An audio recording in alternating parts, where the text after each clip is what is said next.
जो लड़ाई यहां से शुरू की गई, जो महात्मा गांधी जी ने शुरू की, वो हमारे संविधान की लड़ाई थी।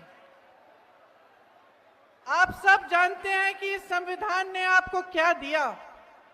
कौन बताएगा क्या दिया संविधान ने? बताओ क्या दिया? क्या दिया? आजादी दी? दी कि नहीं दी? दी। आत्मविश्वास दिया कि नहीं दिया? समान दृष्टि से बना ये संविधान, सबको अधिकार मिला। और सबसे बड़ा अधिकार क्या था? आपका वोट। ये आपका सबसे बड़ा अधिकार है जो आपके संविधान ने आपको दिया है, आपकी सबसे बड़ी शक्ति है। इसका मतलब ये है कि आप इस देश के नागरिक हो, और इस देश के नागरिक होने के तौर पे उसके आधार पर सभी स्कीमें आपको मिलती हैं। सारी सरकारी स्कीमें, सारी सरकारी मदद, सबका आधार यही है कि आप वोट देते हो, आप इस देश के नागरिक हो। इसी को कमजोर करने का काम नरेंद्र मोदी जी और भाजपा की सरकार ने किया है।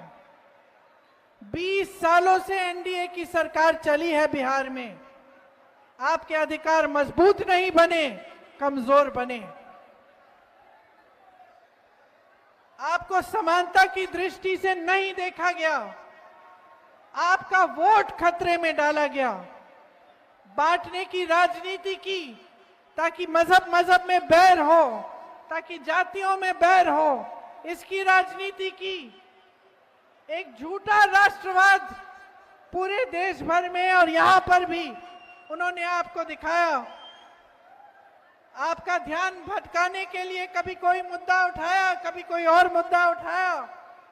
अभी हाल ही में एसआईआर करवाया, जिससे 65 लाख वोट काटे गए हैं आपके। तो जब आपके 65 लाख वोट कटते हैं तो इसका मतलब क्या है आपके लिए? कि आपके अधिकार कट रहे हैं, आपको कमजोर बनाया जा रहा है।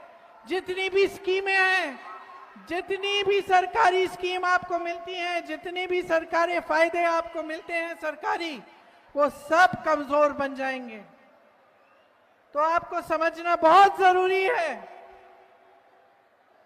कि ये जो एसआईआर है, जिससे आपके वोट काटे गए हैं, इससे आपके रोज के जीवन पर क्या असर पड़ेगा।